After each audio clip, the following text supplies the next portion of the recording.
On today's episode of Crappy RV, I want to talk about Lippert, located in, you guessed it, Elkhart, Indiana.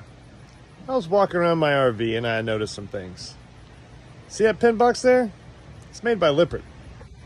Leveling system? Lippert. Basement doors? Lippert. Those windows? Lippert. The awning? You guessed it, Lippert. Entry door? Entry steps? Lippert. Slide out? Lippert. Oh, the furniture? Lippert.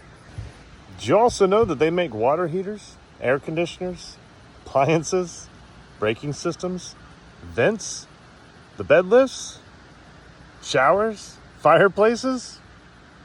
If you didn't know that, you probably recognize some of their brands, like Furrion, Happy Jack, Kurt, Solera, just to name a few.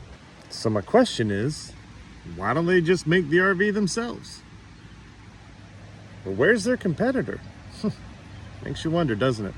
Actually, on second thought, the real question should be, what are the manufacturers actually manufacturing? Good luck out there.